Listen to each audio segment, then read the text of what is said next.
न्याय की उम्मीदें खत्म हो गई। हम तो गृह मंत्री से भी लड़ रहे हैं, वो भी हिस्ट्री सीटर हैं, और हम तो सरकार के 100 मुकदमे भी झेल रहे हैं कि इस तानाशाही सरकार को झुकना पड़ेगा। टोपी चाहे मंत्री का बेटा हो, संविधान कहता है कानून सबके लिए बराबर है। हमने तो मुख्यमंत्री भी जेल जाते देखे हैं। लालू प्रसाद यादव जी गवाह हैं। अगर किसी पे आरोप लगता है तो और उसको सजा होती तो जेल जाता है। कानून सबके लिए बराबर है।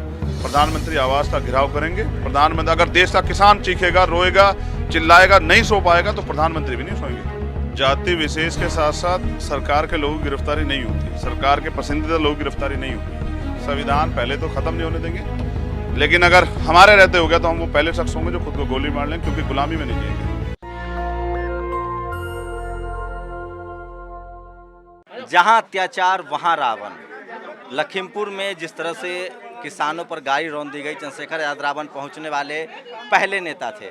आज दिल्ली में उन्होंने प्रेस कॉन्फ्रेंस किया। उन्होंने एक बड़ा ऐलान किया है कि वो चुप नहीं बैठेंगे, प्रधानमंत्री के घर का घेराव करेंगे। क्यों घेराव करेंगे पीएम हाउस का? इसलिए करेंगे क्योंकि न्याय की उम्मीदें खत्म हो गई हैं, और उम्मीदें इसलिए खत्म हुई हैं क्योंकि आज अपराधी आरोपी कोई आम आदमी नहीं है जिसकी गाड़ी पलट जाए या जिसकी हत्या हो जाए, जिसका एनकाउंटर हो जाए। आज आरोपी केंद्रीय गृह राज्य मंत्री के बेटे हैं, उन पे खुद पे आरोप है। उन्होंने 25 तारीख को भाषण दिया था कि हम किसानों को सबक सिखा देंगे, हमें कोई अगर काले झंडे दिखाएगा तो हम उसको सबक सिखा देंगे। तो मैं समझता हूँ पूरा साजिशन सब कुछ हुआ है। जब पहले मैं गया था नेट बंद था, लेकिन अब नेट अगर खुल गया है तो दिखने लग गया है कि वीडियो सारी रिलीज हो रही हैं, किस तरह से किसान जा रहे हैं और पीछे से बीजेपी नेताओं की गाड़ी आती है और कुचलते हुए आगे निकल जाती है और फायरिंग होती है। तो मैं समझता हूँ जलियांवाला बाग शंभू जी हमने देखा था, देखा तो नहीं, सुना था, किताबों में पढ़ा कि निहत्थे लोगों पे जनरल डायर ने गोली चलवा दी। आज भी जनरल डायर जिंदा है, बस नाम बदला है। आप पहले नेता थे, क्या क्या झेलना पड़ा आपको वहाँ तक पहुँचने में? क्या क्या हुआ था आपके साथ? क्या आपके साथ भी बदसलूकी हुई थी यूपी पुलिस की तरफ से? इतनी तो भीम आर्मी कमजोर नहीं कि कोई बदसलूकी कर दे, लेकिन मैंने ये समझ लिया कि नहीं, आज जो ये राजनीति विपक्ष के साथ कर रही है हमको करनी पड़ेगी। तो मैंने उनसे कहा कि मैं लखनऊ जा रहा हूँ, मैं वहाँ नहीं जा रहा हूँ। मैं वापस आया, लखनऊ बॉर्डर तक पुलिस मुझे सुरक्षा में छोड़ के गई, और उसके बाद मैंने अपने कार्यकर्ताओं से कहा 3:30 बजे की मोटरसाइकिल की व्यवस्था कराओ। 4 मोटरसाइकिल लेके वो नेपाल बॉर्डर, एक तरफ जंगल और दूसरी तरफ शारदा नहर, 7 घंटे के सफर के बाद हम लोग वहाँ पहुँचे। बाइक से 7 घंटे का सफर किया? बाइक से 7 घंटे का सफर। पीड़ित परिवारों से बातचीत हुई है आपकी? पीड़ित परिवारों से बातचीत हुई, और पीड़ित परिवार, एक तो बात मुझे आपको कहनी पड़ेगी इस देश के सिख समाज के बारे में, कि वो डरता नहीं, हौसले नहीं छोड़ता। वो वहाँ तकलीफ में तो थे, लेकिन इस बात के लिए नहीं रो रहे थे कि उनके बच्चे चले गए। उनको शहादतों पे गर्व था, वो इस बात पे गौरवान्वित थे कि उनके बच्चों ने शहादत दी, लेकिन उनको तकलीफ इस बात की थी कि आज उनकी शहादतें किसी बाहरी आक्रमणकारी ने नहीं ली है, किसी अंग्रेज ने नहीं ली है, इस देश के प्रधानमंत्री और उनके मंत्रिमंडल के लोगों ने की है। अजय मिश्रा के बारे में कहा जाता है कि उनका सरकार चलती है पैरेलल, हिस्ट्री सीटर हैं, एक हत्या का आरोप का वो जजमेंट रुकवाया हुआ है हाई कोर्ट में। क्या लगता है ऐसे शख्स से आप लोग लड़ पाएंगे? हम तो गृह मंत्री से भी लड़ रहे हैं, वो भी हिस्ट्री सीटर हैं, और हम तो सरकार के 100 मुकदमे भी झेल रहे हैं। मगर मैं जानता हूँ कि बाबा साहब अम्बेडकर हमें बता के गए हैं कि इस देश में अगर सबसे ज़्यादा कोई ताकतवर है, माननीय काशी राम साहब ने भी कहा अगर सर्वोच्च न्यायालय से बड़ी कोई अदालत है तो वो देश की जनता है। और जनता अगर तय कर ले, ये जनता की अदालत तय कर ले, और ये किसानों के साथ जिस तरह खड़ी हो रही है, सारा विपक्ष एकजुट होकर, आपको पता क्यों खड़ा हुआ है? राजनीतिक काम के लिए नहीं खड़ा हुआ, किसानों को न्याय दिलाने के लिए खड़ा हुआ है। मैं ये समझता हूँ कि इस तानाशाही सरकार को झुकना पड़ेगा, और आरोपी चाहे मंत्री का बेटा हो, संविधान कहता है कानून सबके लिए बराबर है। चाहे आम आदमी हो, किसान हो, नौजवान हो, चाहे खुद मुख्यमंत्री हो या प्रधान, हमने तो मुख्यमंत्री भी जेल जाते देखे। यहाँ जयललिता जी गवाह हैं, लालू प्रसाद यादव जी गवाह हैं। अगर किसी पे आरोप लगता है तो और उसको सजा होती तो जेल जाता है। कानून सबके लिए बराबर है, तो जेल जाना पड़ेगा। और अगर नहीं भेजेंगे तो 7 दिन के बाद प्रधानमंत्री आवास का घेराव करेंगे। प्रधानमंत्री अगर देश का किसान चीखेगा, रोएगा, चिल्लाएगा, नहीं सो पाएगा तो प्रधानमंत्री भी नहीं सोएंगे। मीडिया और मोदी सरकार कह रही कि आप लोग राजनीति चमका रहे हैं यूपी चुनाव को लेकर। चलिए, इसको अगर उनको राजनीति महसूस होती है, राजनीति समझ आती है तो कोई फर्क नहीं पड़ता। लेकिन मैं पूछना चाहता हूं कि मीडिया और केंद्र की सरकार ये बताए कि जिस कानून का विरोध किसान कर रहे हैं वो कानून क्या देश की जनता लेके आई या विपक्ष लेके आया या देश के प्रधानमंत्री उनकी सरकार लेके आई? अगर वो कानून ना आते तो क्या किसान सड़कों पे होता? और जो किसान हजारों 700 से ज़्यादा किसान जो है शहीद हो चुके हैं अप्रत्यक्ष रूप से, प्राकृतिक रूप से, और जो कुचले गए हैं उनकी हत्या पे अगर उनको न्याय दिलाने के लड़ना राजनीति तो हम करेंगे। मैं तो कह रहा हूँ, अगर किसानों की आवाज़ उठाना राजनीति नहीं क्राइम भी है तो मैं उठाऊंगा, और उसके लिए कोई भी सजा हो मैं मुझे मंजूर। ये एक जो अभी विवाद हो रहा था, आपको भी उसी तरह से जैसे तमाम नेताओं को प्रोजेक्ट किया गया, आपको भी मीडिया आप दलित नेता के तौर पे प्रोजेक्ट कर रही है। ठीक आप है, लड़ रहे हैं बीजेपी से, कह रही है मायावती से लड़ रहे हैं। ठीक है, तो उनका चरित्र है, हमारा भी चरित्र है। हम बहुजन समाज में जन्मे हैं, इस देश के SC ST OBC माइनॉरिटी के लोगों की आवाज़ उठाते हैं और देश के हर जाति वर्ग के की तकलीफ महसूस करते हैं। इंसान है, जानवर नहीं है।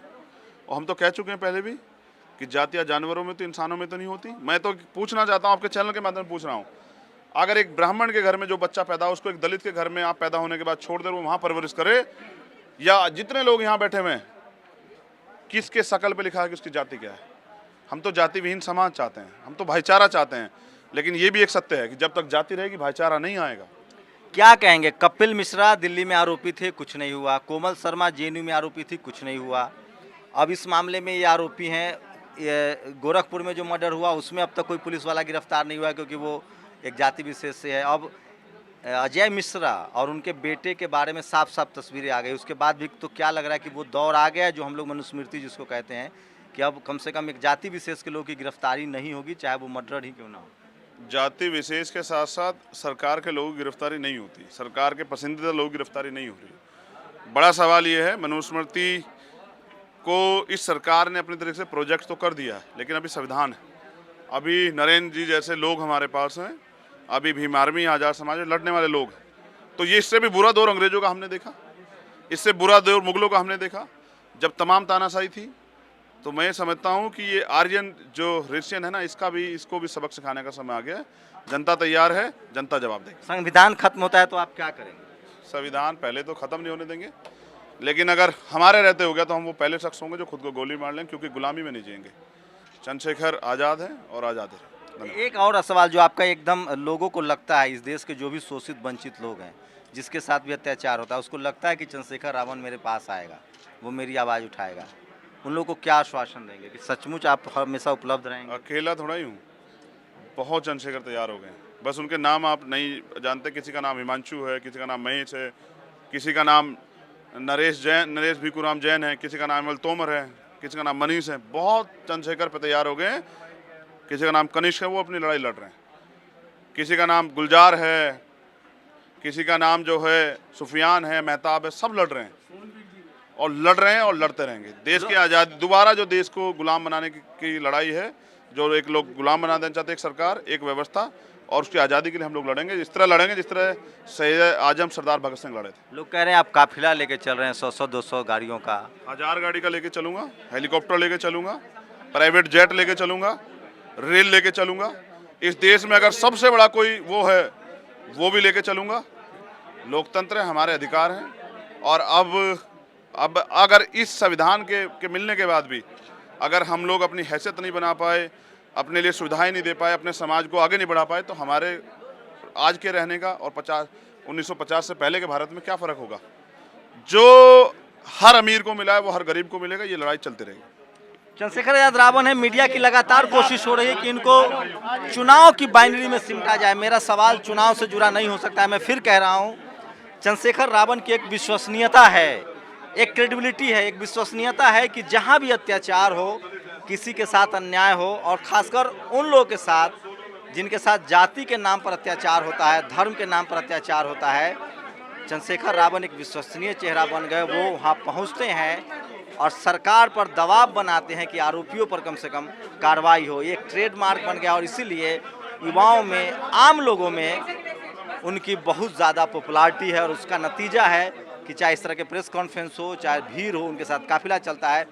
चुनाव में आने वाला वक्त है, मीडिया की लगातार कोशिश है कि चंद्रशेखर रावण को मायावती के उलट दिखाया जाए। उनकी कोशिश है कि चंद्रशेखर रावण को ओवैसी और मायावती और चंद्रशेखर रावण बीजेपी के लिए बैटिंग कर रहे हैं, इस तरह का प्रोपगेट किया जाए, इस तरह के एक फ्रेम में दिखाया जाए। इसलिए उनसे इंटरव्यू के दौरान ज़्यादातर मीडिया जो है वो यूपी चुनाव में गठबंधन पर सवाल करते हैं। मेरी लगातार कोशिश होती है कि जिस मुद्दे पर जो मसला हो उसी को आप तक दिखाया जाए। आप लोग अपनी प्रतिक्रिया दीजिए, क्या चंद्रशेखर रावण के आंदोलन से आप सहमत हैं? जिस तरह से वो विक्टिमों की आवाज़ उठाते हैं, आपको लगता है कि वो सही तरीका है? आपकी प्रतिक्रिया बहुत ज़रूरी है। कैमरा पर्सन आशीष के साथ शंभू कुमार सिंह, नेशनल दस्तक, दिल्ली। नेशनल दस्तक की आपसे गुजारिश है कि अगर इसको बचाना चाहते हैं तो नेशनल दस्तक को सब्सक्राइब करने के लिए रेड कलर के सब्सक्राइब बटन को दबाएं, फिर बेल आइकन की घंटी दबाएं। नेशनल दस्तक को बचाने के लिए बहुत ज़रूरी है कि हर खबर को शेयर करें, लाइक करें, कमेंट जरूर करें।